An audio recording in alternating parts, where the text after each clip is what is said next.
आज पूरा भारत जिस खिलाड़ी की चर्चा कर रहा है वो है संजू सैमसन। एक ऐसा खिलाड़ी जिसे कभी टीम में जगह को लेकर सवाल झेलने पड़े, कभी आलोचना का सामना करना पड़ा, लेकिन जब मौका मिला तो उसने बल्ले से ऐसा जवाब दिया कि पूरा देश गर्व से भर गया। कुछ ही दिन पहले सुपर 8 के मुकाबले में वेस्ट इंडीज क्रिकेट टीम के खिलाफ वही संजू सैमसन थे जिन्होंने 97 रनों की शानदार पारी खेलकर टीम इंडिया को सेमीफाइनल का टिकट दिलाया था। उस दिन हर एक शॉट में आत्मविश्वास था, हर एक स्ट्रोक में क्लास थी। जब बाकी बल्लेबाज दबाव में दिख रहे थे तब संजू सैमसन क्रीज पर खड़े होकर बता रहे थे कि बड़े मैच में कैसे खेला जाता है। और अब सेमीफाइनल मुकाबला था इंडिया और इंग्लैंड के बीच। स्टेडियम में माहौल अलग ही था, करोड़ों फैंस टीवी के सामने बैठे थे और हर किसी की नजरें एक बार फिर उसी खिलाड़ी पर थी, संजू सैमसन। इंग्लैंड ने टॉस जीतकर पहले गेंदबाजी चुनी। शुरुआत में भारत को तेज शुरुआत की जरूरत थी और ओपनिंग में आए अभिषेक शर्मा और संजू सैमसन। शुरुआती ओवरों में इंग्लैंड के गेंदबाज आक्रामक थे और जल्दी विकेट की तलाश में थे।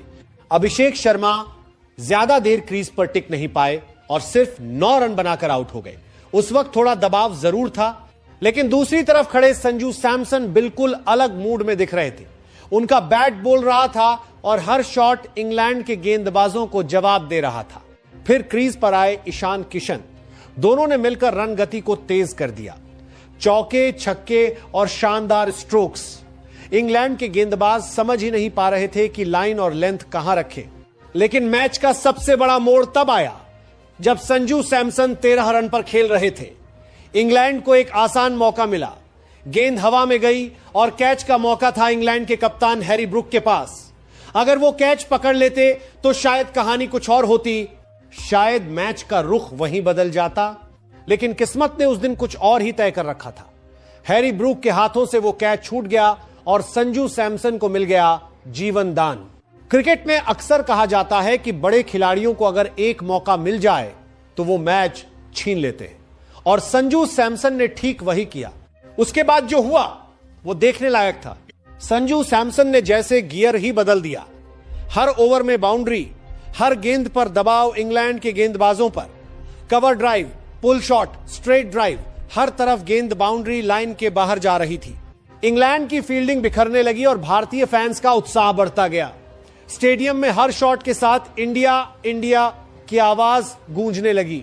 ईशान किशन ने भी तेज 39 रन बनाकर शानदार साथ दिया, लेकिन असली शो तो संजू सैमसन का ही था। वो सिर्फ रन नहीं बना रहे थे, वो इंग्लैंड के आत्मविश्वास को भी तोड़ रहे थे। वो इंग्लैंड के नए के लिए सम्मान पर संजू सैमसन का ही था। वो R3 के लिए सम्मान पर संजू सैमसन का ही था। वो अलग नहीं तोड़ दी कि समारा संजू सैमसन का ही था।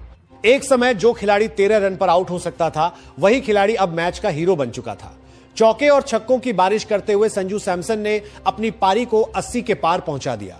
उनकी स्ट्राइक रेट 200 से ऊपर थी और हर गेंद पर ऐसा लग रहा था कि अब फिर बाउंड्री आने वाली है। इंग्लैंड के कप्तान हैरी ब्रूक के चेहरे पर भी वो पल जरूर घूम रहा होगा जब उनके हाथ से वो कैच छूटा था, क्योंकि वही कैच शायद इंग्लैंड को मैच में वापस ला सकता था। लेकिन अब सब कुछ भारत के पक्ष में जा रहा था। संजू सैमसन ने आखिरकार 89 रनों की शानदार पारी खेली। 42 गेंदों में 8 चौके और 7 छक्के। एक ऐसी पारी जिसने सेमीफाइनल जैसे बड़े मैच में भारत को मजबूत स्थिति में पहुंचा दिया। यह सिर्फ एक पारी नहीं थी, यह जवाब था उन सभी आलोचनाओं का जो कभी संजू सैमसन को लेकर होती थी। यह जवाब था उन लोगों को जो कहते थे कि उन्हें बड़े मैच में मौका नहीं मिलता या वो बड़े मंच पर नहीं चमकते। आज पूरा भारत खुश है। सोशल मीडिया पर फैंस जश्न मना रहे हैं और हर कोई एक ही बात कह रहा है, जब संजू सैमसन फॉर्म में होते हैं तो उन्हें रोकना बहुत मुश्किल होता है। सुपर 8 में वेस्टइंडीज के खिलाफ 97 रन और अब सेमीफाइनल में 89 रन की विस्फोटक पारी, यह बताने के लिए काफी है कि इस वर्ल्ड कप में संजू सैमसन टीम इंडिया के सबसे बड़े मैच विनर बनकर सामने आए हैं।